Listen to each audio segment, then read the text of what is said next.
گفتوگەیم پرس و باس بابەتاکەین لەگەڵ بەڕێز کاگەت عەبدوڵڵا چاودێری سیاسی. کاگەت سڵاو لێبێ. سڵاو لە جەناب زۆر سپاس زۆر سپاس بۆ جەناب. پەیوەندیەکانی یەکێتی نیشتیمانی کوردستان ئێستا چۆنە لە سەراسیی هەرێمی کوردستان؟ زۆر سپاس سەرەتا ڕانکۆ بە جەنابەت سڵاو لە جەناب و بینەرانمان لە کورسات نوویست. پرسیارێکی بەجێ پێم وایە یەکێتی نیشتیمانی کوردستان ئێستا پەیوەندی لەگەڵ لایەنە کوردستانیەکان چۆنە؟ یەکێتی نیشتیمانی کوردستان بە پێی بەرنامەی کارکردنی خۆی پێی وایە و ئەوێت بە یەک مەسافە لە هەموو حیزبە سیاسیەکانی هەرێمی کوردستان نزیک بێت و پێشم وایە ئەم عیلاقەیە عیلاقەیەکی ودیانەی دۆستانەی باشە ئێستا لەگەڵ لایەنەکانی هەرێمی کوردستان پەیڕەویەکە بەو پێی یەکێتی نیشتیمانی کوردستان یەکێک لە حیزبە گوێ لە گیراوە معتەبەرە خاوەنی ئەعتیبارەکانی هەرێمی کوردستان و عێراق و ناوچەکەیە بۆیە ئەو خەمێکی گەورەی لە کۆڵا خەمی نیشتیمانی لە کۆڵا بۆیە ئەوێت و نهجی کارکردنیشی لەسەر ئەوە بنیاد ناوە کە پەیوەندیەکانی لەگەڵ هەموو حیزبە سیاسیەکانی هەرێمی کوردستان بە عێراقشەوە باش بێت. لەسەر راستی ناوخۆی هەرێمی کوردستان پەیوەندیەکان چۆنە؟ دەبینین دوێنێ سەرۆکیەکێتی سەردانی پیرمامی کرد لەگەڵ سەرۆکی پارتی دیموکراتی کوردستان کۆبوویەوە. ئەنێمە لە چوارچێوەی تونند و تۆڵکردنی پەیوەندیەکانی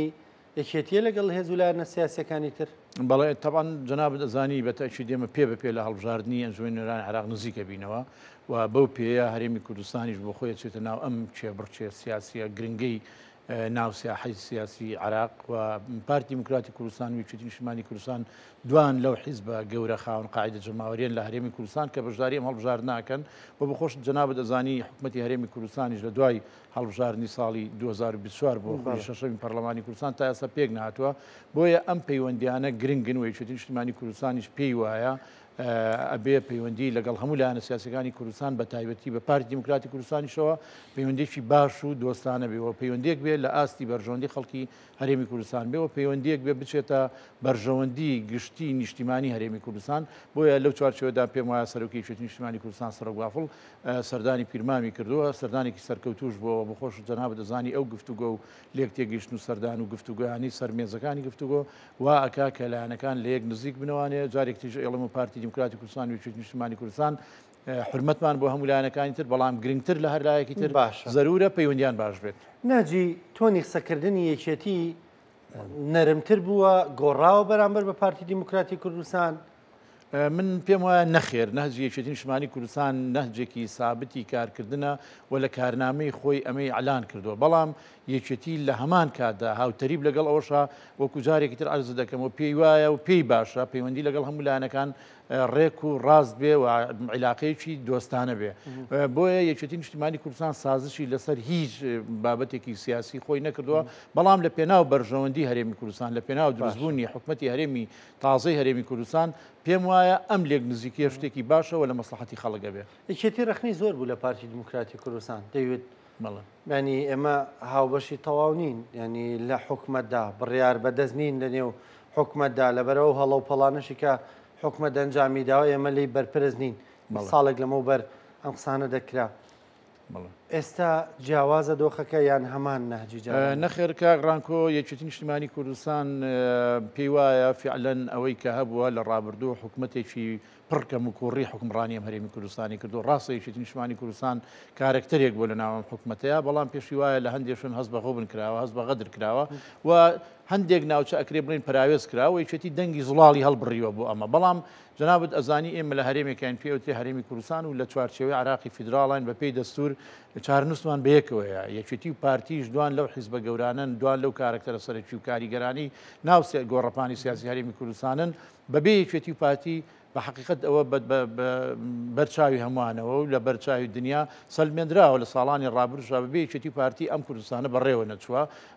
ئێمە بۆیە من وەکو شخصی خۆم وەکو عتا هەر لێک نزیک بوونەوەیکی یەکێتی نیشتیمانی کوردستانیا هەر لایەنێکی تری سیاسی لە بەرژەوەندی خەڵکی هەرێمی کوردستان بە باشی ێزانم بۆیە یەکێتیش پێم وایە لە نێوان ناوچەکانەوە یەکێتی دەنگی زوڵاڵی بڕیوە لە بەرامبەرم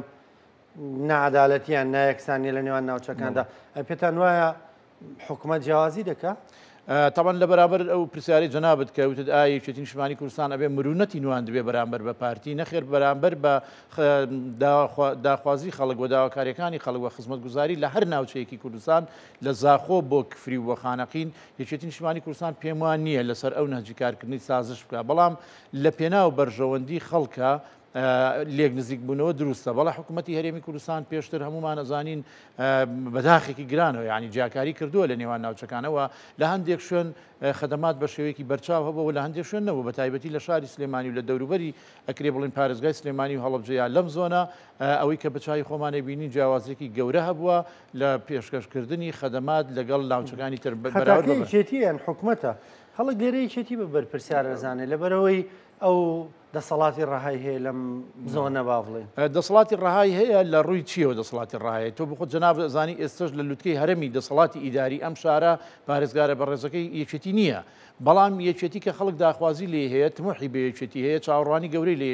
یەکێتی بە مەسئول ئەزانێ بەرامبەر بە خەڵکی هەرێمی کوردستان لە بەرامبەر ئەو بەرنامەی کە هەڵی گرتووە پێم وایە یەکێتی نیشتیمانی کوردستان لەو چوارچێوەیە لەو قاڵبەیە بە ڕەحابەتی سەدرەوە هەموو ئەمانەی وەرگرتووە بەڵام کە تۆ دیتە سەر ئەمری واقع و جزئیات و تەفاسیل یەکێتی نیشتیمانی کوردستان لە زۆر شوێن ڕەنگە بێئینسافی لەگەڵ کرابێ بەرامبەر بەو گلەیانی کە لێی کراوە چونکە من جارێکتر عرض دەکەم و ئێستش لەم زۆنە کە زۆنی سەوزی پێوتری یەکێتی نیشتیمانی کوردستان بە شێوەی سیاسی و با بڵین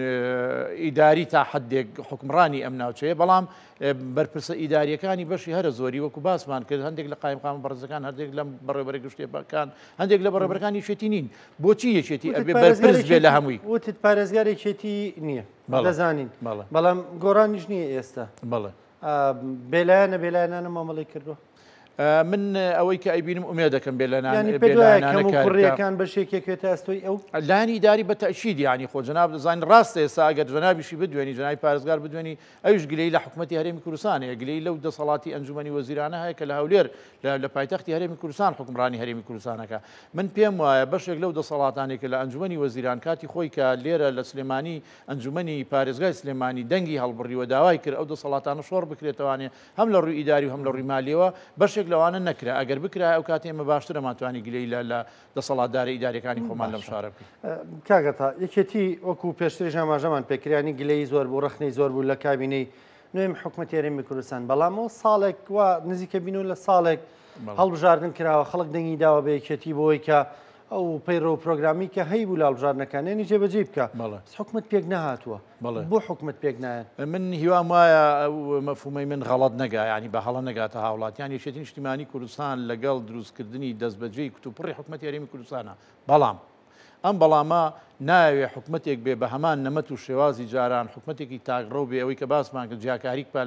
لە نێوان ناوچەکانە حکوومەتێک بێ جێنەخش و پەنجەی یەکێتی نیشتیمانی کوردستان و لایەنەکانی تریشی پێ دیار بێ حکوومەتێک بێ من و جەنابەت من و تۆی هاوڵاتی بە حکوومەتتی خۆمانی بزانین بە یەک چاوسەیری هەموو ناوچەکانی کوردستان بکە کە پێی ئەوتری هەرێمی کوردستان بۆیە یەکێتی نیشتیمانی کوردستان ڕێگر نییە لە بەردەم پێکێنانی حکوومەت بەڵکو بە پێچوانەوە ئامادەی دروستکردنی حکوومەتەوە هاوکارێکی باشە بەڵام جارێکی تر ئەڵێن بەو نەمەت و شێوازی کە لە ڕابردوو خەڵک گلەی لی بووە یەکێتی نایە بێتەوە بەشێک لەو گلەیانی کە خەڵک لەسەر یەکێتی و لەسەر پارتی و لەسەر لایەنەکانی تر هەیبێ ئەوێ حکوومەتێکی خزمەتگوزاری دۆستی هەموو خەڵکی هەرێمی کوردستان بێ بەڕێز کاگەتا عەبدوڵڵا چاودێری سیاسی سپاس دەکەم سپاس بۆ بەشداریکردن لەگەڵمان زۆر سپاس بۆ جەنابیشتان کاکڕۆ مەمنونم